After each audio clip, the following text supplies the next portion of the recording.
Welcome back viewers, ladies, gentlemen, non-binaries and anyone with ears or other sound detection organs. Hope you enjoy. We are continuing with Going Native, written by Uncle Sealing. Going Native, Chapter 37. He was on Earth. Askel could still hardly believe it. After some more chatting with his patient, Stace had started to get some very graphic pictures on his Omnipod. Askel had taken it as his cue to leave and find his hotel.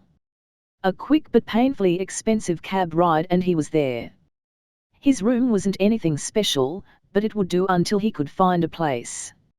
Askel had travelled light, especially given the short notice, so there wasn't much unpacking to do. A quick shower and then straight to bed. Askel had been scared to fall asleep, afraid that he would wake up to find himself back home again. He had awoken to the same hotel room, the same slightly off gravity. Askel had done it. He made it to Earth. The moment he left the front doors of the hotel and stepped into the dull morning light, he realized that he might have made a huge mistake.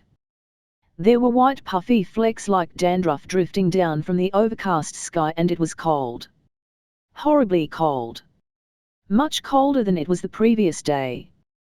Colder than a city had any right to be. He sprinted back to the hotel room and dug through his clothing options. He wasn't hot-blooded like a Shilvati. If he got too cold he would just slow down, fall asleep, and die. Askel threw on whatever clothing he could layer, but most of what he had was fitted to his slender dimensions and wouldn't fit over anything else. 2 shirts, 3 pairs of socks, and both of his jackets fit, but that was the best he could do. The mirror showed that Askel looked positively ridiculous, but it would have to work. It didn't. The instant he walked out the door he felt his skin starting to go numb. Need help? The concierge at the desk was a young human woman with dark hair. She was apparently enjoying watching the small grey Helcom freezing half to death. It's too cold. How do you live like this? The human laughed. It's not that cold. Later this week it's supposed to really get chilly. Askel crossed his arms across his chest and glared at the human. It's not funny. If I go outside right now I will literally die. Helcom aren't made for the cold. That stopped the laughter. Really? Why are you in Colorado? This is pretty much the worst place you could have picked for a vacation in winter. I'm a private nurse and my new patient is in the hospital here. I didn't know it would be like this. He had made it to Earth. All his hopes, everything was going to crumble if the planet was so inhospitable that he couldn't even leave the hotel. Hey, it's all right. No need to cry. The woman came around the desk, looking concerned. I'm not crying, Askel replied automatically, sniffing. He stood there as the young woman looked him over, judging his height and build, even going so far as to reach out and grab the fabric of his jacket and rub it between her fingers. Yeah, none of this is going to work. We need to dress you properly. You'll help. Really? Of course. I'm not going to let a cute guy like you freeze to death. Just give me a few minutes to make some calls. Askel spent half an hour in the lobby, drinking hot tea and sending messages back and forth with Stace, before another human, a boy with the same dark hair, arrived carrying a cardboard box. Can't stay long, but Mom picked this stuff out. Just make sure you don't want to keep any of it. The woman dug through the box, pulling out a couple of strap-covered pieces of clothing and stuffing them back in the kid's arms, then took it from him. Thanks, Evan. You're a lifesaver. The kid gave his sister a salute, hitting himself in the face with the straps in the process, and ran out the door. Okay, come on, let's get you dressed. Askel awkwardly followed the young lady back to his room. His first time being alone in a room with a woman like this. If she made a move this was going to go really poorly. Instead, she unpacked the box onto the bed. These are long johns, you can wear them under regular clothing. Basically extra warm undies. Some long sleeves you can wear on top of that, and these are flannels you can wear on top of that. If you get too warm you can just unbutton the flannel and wear it open. Kinda trendy that way. These jeans look like they'll be a bit baggy on you. I guess my butt is bigger than yours. You have a belt you can use. Askell nodded, slightly dumbfounded. Awesome. Here are some heavy socks, some gloves. Oh, sweet, Mom packed my old coat. Askell reached out and felt the fabric. It was clearly synthetic, waterproof, and a wholly unnatural bright orange color. It puffed out in big quilted squares and had a hood lined with some sort of faux fur. Quite possibly the least stylish garment Askell had ever seen, but it promised goddess-blessed warmth. What do I owe you for all this? Considering he hadn't been working lately, living off his parents' good graces, Askell had almost nothing to his name. And with how severely he had underbid to get this job, he likely wasn't going to have much money in the future either. Nothing, just pay it forward and donate it to a shelter when you get your own. Honestly, you're doing me a favor by taking my old clothes. It clears up some closet space and gives me an excuse to go shopping. The young woman smiled at him pleasantly. I'll leave you to get dressed. While nothing was a perfect fit, the human was a bit larger than him in pretty much every dimension. Askell did take a moment to admire himself in the mirror. He looked normal. Like a human, but with grey skin. Not like he was trying to wear everything he owned. He did have to cuff the legs on the jeans, but aside from that he looked fine. When he went back to the hotel lobby, the human waved him over. My name is Jessica, by the way. I realized we hadn't introduced ourselves. She held out a hand and received a fist bump in return. I can't pronounce the name on your paperwork, I don't think, she said sheepishly. Just call me Askell. Thank you again, I don't know what I would have done without your help. Don't mention it. I called the hotel shuttle service, they should be here any minute to get you to the hospital. Call the desk here and they can send the shuttle again to pick you up. It's free, so much better than taking a cab. Just remember to tip the driver a few credits or I will never hear the end of it.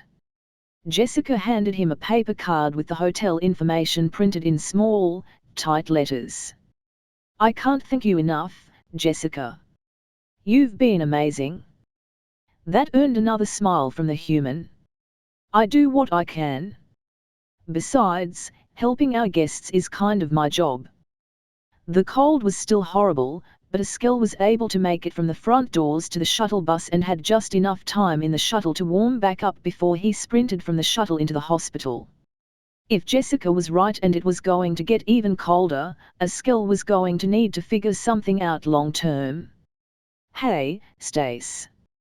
Still no Ellera. His eyes immediately drifted to the pile of papers on the table in front of his patient. Stace had a reference book open and was trying to write some sort of letter, though he was having a very rough go of it. No, she is sleeping in. Sent me a message. Stace looked up at Askell and smiled. You don't need to dress like a human for me. I didn't. I was just really cold. I took this job in a hurry and didn't realize I would need cold weather gear. A girl working at the hotel gave me this. Askell held out a hand and Stace took it. The human had a look of confusion, then broke into a huge grin. You're an ectotherm, the human was positively giddy at the discovery. Askell was confused for a moment, then remembered his conversation from the day before. And you're a biologist. When Stace released his hand, Askell felt, he wasn't quite sure. Stace's skin felt positively on fire compared to his own, and the contact from another person felt nice, even if it was momentary. Can you help me? It's not a nurse job. I need to write something but I can't. I don't have all the words. Of course I'll help. Askell grabbed paper and a marker and the two got to work. Commander Dalek inspected the tiny room. It had a bed just big enough that a Shilvati female could fit diagonally across it, a small dresser, a TV, a mirror, and an attached bathroom. It was small to nearly the point of claustrophobia. Nearly. How many of these rooms did you say there are? 12. Sammy pointed to a different room across the hallway. Ian is using that one, but we are clearing out an office on the second floor for him to use instead. Dalek grinned. They're perfect. Sammy tilted their head and looked at Dalek. I would never in a million years call our accommodations perfect. You're not an assault commando. Compare this to living in a tent or the back of a dropship. After a few moments of thought, Sammy nodded. I can see that. Talk to Sam, he'll know which walls down here are load-bearing and we can open up and combine the rooms if that will help. I have the feeling we're not going to have many tourists visiting from now on. The human sounded sad, but that wasn't Dalek's business. I'll run it by the girls, but honestly I think they'll prefer the privacy. Everyone will have to double up but we'll be running multiple shifts so I don't see any problems. Shall I continue the tour? Dalek followed Sammy back up the stairs, trying to wrap her head around the situation. This adorable little human with the blonde puffball of hair, less than half of her mass, was supposedly the genius responsible for the biggest improvement in beam weapon technology of the last 200 years. They had stormed in and instead of finding a weapons lab they had found, whatever this place was. This sucks. One of her Marines, still in full combat kit, was awkwardly laying on the floor, applying spackle to a damaged section of the wall. Sammy's traps were brutal in their simplicity. A shotgun round slid into a short length of pipe and attached to a device that would set them off if you pulled on a wire. They were screwed into the door frames and the trip wires were placed in odd locations. The little physicist had used extra screws like pulleys and run them often in the least sensible way. For a commando trying to move fast, those thin trip wires and their unusual locations were horrifying. Just be glad that cute guy suggested this instead of running naked laps. It's still an option. The commando started attacking the wall with renewed vigor. Yes, happy to help. Next stop is either the science center or the planetarium. A loud growl sounded from Dalek's stomach and she felt an uncharacteristic flush hit her face. Or we can check out the restaurant. Yes, that would be nice. The double doors swung open and the smell of frying food filled Dalek's nostrils. There was seating for at least 20 and through a long window on one side the soldier could see the two males, one shill and one human, working together in the kitchen. What's shaking, bacon? Sammy leaned through the window to talk to the pair. Mind rustling up some grub for us? After a moment, a pair of plates slid up on the windowsill and the human, Samuel, hit a small bell. Dalek grabbed the plates of food and brought them to a table while Sammy went into the kitchen to say a few words to the males. When they returned, that pleasant face with the bright green eyes looked troubled. Against her better judgment, Dalek decided to ask the obvious question. What's wrong? Sammy picked at their food. Sam isn't handling what happened very well. He used to do a lot of, well, it's not my place to say. There was a lot of pressure for him to take a more active role. A spy. Sammy shrugged. Something like that. He doesn't handle violence well and didn't want that sort of life. Neither of us ever wanted to hurt anybody, so he retired and we built this place. Now he's killed however many people. 4. Sammy glared and Dalek sheepishly looked at her plate, scooping up some fluffy yellow substance with a fork and popping it into her mouth. Her eyes widened at the taste and she could barely slow herself down as she started shoveling it in. Anyway, when Sam gets stressed he either works or cooks. Sammy waited for an opportune moment, then dexterously slid Delec's empty plate out from under her fork and slid their plate in its place. Delec had another bite halfway to her mouth before she processed what had happened. "Do you think he would mind cooking a meal for my team? We didn't get a chance to grab any food before we made planetfall, and the emergency rations we have majorly suck. I'm sure he would love to, but you should go ask him. Introduce yourself. Make him more comfortable. Drop a commando team into an active firefight. Easy. Chat with two cute guys after you just made yourself look like a slob by shoveling food into your mouth." Commander Delec swallowed her pride along with another bite of scrambled eggs. This was going to be tough. Ellara's walk of shame back into the hospital happened just before noon. The lights seemed overly bright and she knew she was going to have to find something to take care of the hangover. First she had to check in with Stace and make sure he was okay. Even with his approval, she couldn't help but feel a little guilty. "Ellara, I was worried you'd be late for your meeting." Joe ran up and began ushering the Marine past Stace's room. She had just enough time to see Stace was talking animatedly with a young man, a Helcom of all things. "What meeting?" "You're meeting with Stace's doctor." Rico managed to make some time in her schedule. Oh.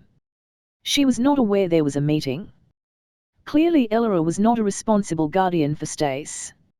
If she was forgetting meetings, what else was she missing? She was out of her depth. She was more confused when Joe left her not at an office, but at an examination room. Dr. Rico, the same doctor who had been managing Stace's care since he was admitted, motioned for Ellara to come in. "Take your shirt off and lay down on the table." She gestured to the long examination bench. "What is this about, doctor?" In lieu of a reply, Rico pulled a folded piece of paper out of her pocket and handed it to Ellara. She recognized the cheap drawing paper and felt tip pen as the supplies she had picked up for Stace, though the handwriting was unfamiliar. "Dr. Rico. I am writing this on behalf of Eustace Grant.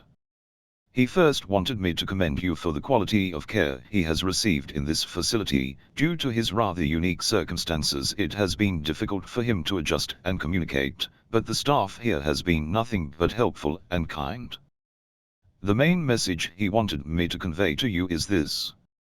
When he first met Ellara Helium approximately 2.5 months ago, he did so by removing her from a dangerous situation involving a wrecked vehicle. She had a piece of shrapnel approximately 160 millimeters long embedded in her left anterior abdominal cavity.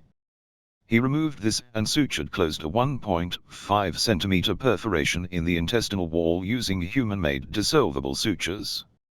He used the same to close up the abdominal wall and sealed the incision itself with steel surgical staples. Post-surgical treatment was done by injecting human antibiotics and painkillers in doses equivalent to standard dosing guidelines for a human of her approximate mass. As Ellara was not conscious at the time, she could not advise in these actions. Stace is worried that there may be long-term complications for Ellara, either due to surgical issues or perhaps damage to her tissues caused by the human medications. Additionally, she was attacked by some local wildlife and received over 100 sharp spines to her face. Stace removed these but isn't sure if Ellara would let him know if there were any lingering problems. Would you please take a look at her and make sure she's alright? Thank you. Askel, nurse for Eustace Grant. Done reading? Before Ellara could answer, Rico gestured towards the padded bench. Good. Now take your shirt off and get on the damn table. The padding was made to be washable, not necessarily comfortable, and it stuck to Ellara's back as she scooted into position. Rico swung a medical scanner on an arm with a gimbal over her face and started pressing buttons. Ah, here we go. In the infrared you're quite the pincushion. Ellara could feel her face getting hot, a rush of blood as the doctor inspected her. I'm not seeing any foreign tissue, just some microscarring. Porcupine, correct. You can tell. The doctor laughed. You're not the first Marine to get too close to a porcupine and lose. First I've seen who got hit in the face, though. I thought it was dead. I was planning to bring it back to the cabin so we could eat it, didn't realize it was still dangerous. Want a tip? Ella nodded at the scanner, she couldn't see anything else. If it's on this planet and it moves, it's probably dangerous in some way or another. Even the flora is suspect. Every spring or summer we get at least 30 Marines with awful rashes from some of the stinging plants. The doctor slid the scanner lower, moving until it was over Ella's chest. The silence was increasingly uncomfortable until Ella finally gave in. What are you looking for? Many Marines, not necessarily you, are idiots and like to try out human drugs. Menthol and such can cause serious cardiac issues in Shilvati. You seem fine. The scanner continued lower, and the doctor continued the narration. Ah, here we go. Found your boyfriend's handiwork. Looks like everything closed and sealed okay, though there is some scarring on the abdominal wall. To be expected. The doctor went to a nearby table and grabbed a syringe with a long, thin needle. She clearly did expect it if she already had medication prepped. I'm going to do some spot injections of an enzyme that will help your body reduce the scar tissue.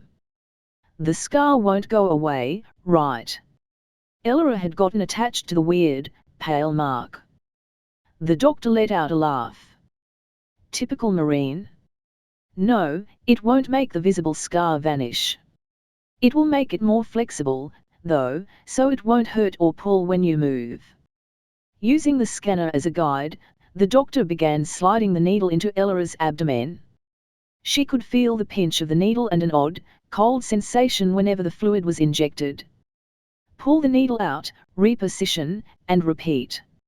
A few minutes of discomfort and it was over.